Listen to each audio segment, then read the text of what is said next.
E se eu te dissesse que, possivelmente, a encarnação do Abismo, um dos personagens de extrema importância na obra, se não, o mais importante, já foi revelado no exato capítulo 1 de Made in Abyss. E ainda tem mais, tá? E se eu te dissesse que esse ser é capaz de ascender tranquilamente da sétima camada para a primeira, sem sofrer absolutamente nenhuma consequência? Você, com certeza, me chamaria de louco ou algo do tipo, e eu nem te julgo, tá bom? Mas é justamente sobre esse suposto deus pássaro, o Bronze, que vamos conversar um pouquinho hoje. Eu sou o Chorou e esse é mais um vídeo de teoria de Made in Abyss aqui no canal. No mais, bora pro vídeo.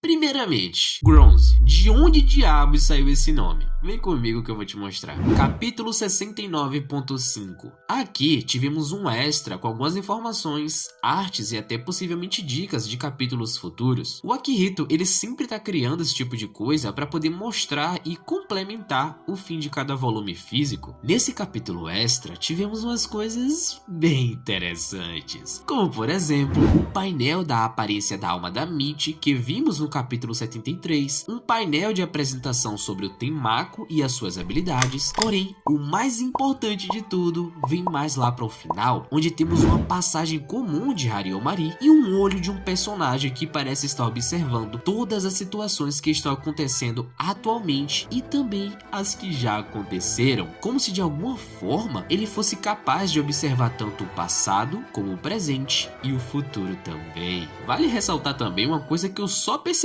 agora enquanto eu tô escrevendo o roteiro desse vídeo, mas quando esse suposto personagem aparece, as páginas ganham umas barras texturizadas bem parecidas com aquela que apareceu quando a Riko e a Prushka estavam conversando sobre a tal presença arrepiante e fedorenta que traz uma certa sensação de pelos ásperos. E meus amigos, eu quero que nesse momento do vídeo vocês guardem muito bem essa informação, tá bom? Ainda nesse extra, nós tivemos um vislumbre do que seria a forma da essência, mas dessa vez com uma criatura no centro e, por fim, um personagem bestial e humanoide ao mesmo tempo, bastante semelhante a um Jusou, que por sinal parece estar perdido em seus próprios pensamentos. Ele diz: "Difícil compreender, não é? Preciso fazer desse jeito, caso contrário serei excluído. Mesmo assim, eu queria levar isso até o fim, o plano daqueles bandidos que atravessaram o portão do mundo inferior. Ei, Bronze, eu não entendo. O desconhecido, o espírito da aventura, essas coisas realmente conseguem mover as pessoas tão profundamente assim?" Enquanto o personagem diz isso, podemos observar algo desmaterializando em sua mão. Inclusive, parece que houve algum tipo de uso de relíquia ou poder inerente, porque podemos observar a presença de fumaça, ou seja, houve liberação de algum tipo de energia exotérmica. Porém, o ponto mais importante de fato aqui é que ele cita o nome de um ser que, por sinal, é o mesmo que aparece em um dos trechos da canção de Hariomari,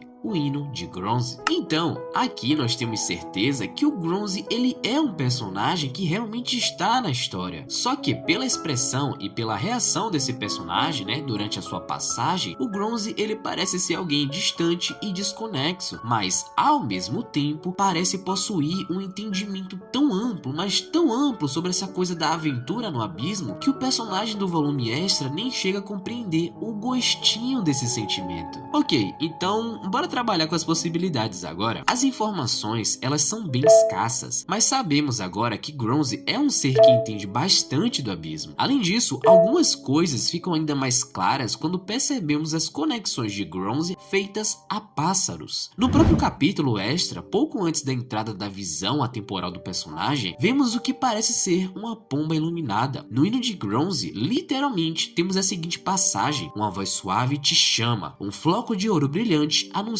o despertar para o ninho distante, uma voz suave te chama, um feixe de estrelas cobrindo a noite escura se despede do ninho distante. Para você que atendeu, um floco chega atravessando a espiral, restaurando a vida no ninho distante. A alma que brilha sem saber é a estrela vermelha que caiu no abismo. E velho, observe a última estrofe dessa passagem, onde foi que recentemente a gente viu uma alusão que conecta pássaros, gaiolas, sábios e estrelas. Pois é, capítulo 72. Passagem da gaiola sem chave. Crowley conta a história sobre como o sábio Nigoguru ajudou um pássaro que cintilava como uma estrela a sair de uma gaiola sem chave, onde bastava pensar que a gaiola não era uma gaiola e assim ele estaria livre. Tá achando pouco? Calma que tem mais. De uns tempos pra cá, na medida em que os nossos protagonistas vão coletando mais fragmentos de Hariomari para poder entender como alcançar o fundo do abismo, percebemos como União Distante é um local místico e misterioso que de fato existe além da sétima camada. Um lugar que, por sinal, se torna necessário transcender a vida para alcançar. Quase que uma parada metafísica, tá ligado? A música literalmente fala sobre a forma de alcançar esse local, mas perceba algo ainda mais curioso. Ela não fala ou põe o deus pássaro como o ápice da divindade desse local. Ela parece representar ele como algo físico, algo existente, como se fosse um ser real, ou talvez uma força da própria natureza. Vocês conseguem perceber essa dualidade entre o tom espiritual e físico do quesito transcendência? Pra falar a verdade, pensar em pássaro no abismo parece ser uma ideia tão trivial e sem graça, né? Até você perceber que existe uma fucking aberração da natureza que, segundo as informações do volume 1 e do artbook de Made in Abyss, consegue transcender da sétima camada para a primeira. Pois é, o nome dessa criança é Sakawatari, a ave que possui mais de 50 metros de comprimento, mas com um nível de perigo relativamente baixo, de 3 estrelas sendo mais específico. Se você tem o primeiro volume físico de Made in Abyss, eu quero que tu abra ele e coloque nas primeiras páginas, logo depois daquelas que são coloridas, e lá você vai ver que o Sakawatari aparece caçando algumas tsubashis. Até então era só um detalhe trivial, até você entender que o ninho desse bicho é feito no turbilhão dos confins, e essa porra está caçando na superfície. E sabe por quê? Porque esse bicho possui uma membrana invisível que o protege da maldição do abismo. Essa aberração bate as asinhas e sobe igual um míssil. Sabe pra quê? Pra almoçar, irmão. Pra comer. Melancia, banana, manga.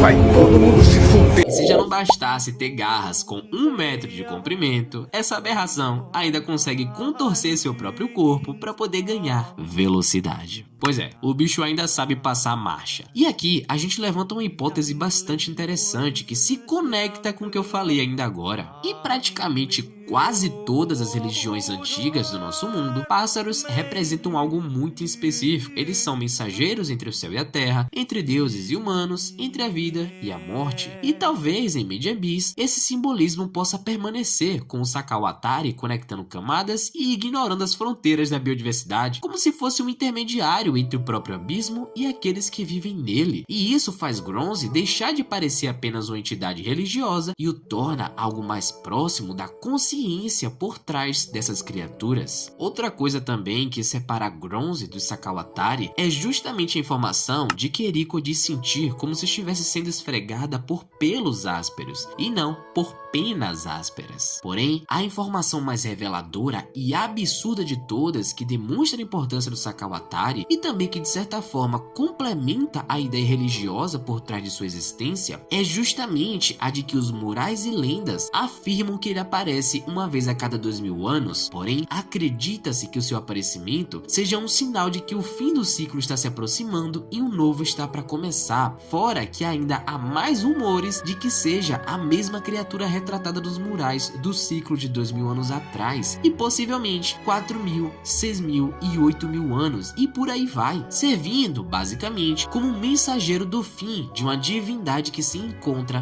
presa nas profundezas desse lugar. Velho, eu não sei vocês, mas pra mim, Made in Abyss sempre faz isso muito bem, responder perguntas criando outras ainda maiores. O Sakawatari, ele pode parecer pequeno, né, diante de criaturas gigantescas e sinistras, como o próprio Temako, por exemplo, mas talvez seja justamente nele que esteja escondido um dos maiores segredos da obra, porque às vezes a criatura mais importante de um mundo fantástico não é aquela que destrói montanhas, e sim aquela que observa tudo do alto, em silêncio, enquanto o próprio abismo continua respirando. Mas meu povo, esse foi o vídeo e eu espero que vocês tenham gostado. Deixa aqui nos comentários as ideias malucas que vocês também têm a respeito desse tema, tá bom? Que vai ser engraçado estar debatendo depois. Eu vou ficando por aqui e agradeço se vocês ficaram comigo até aqui também. Fiquem bem, pessoal, e até a próxima.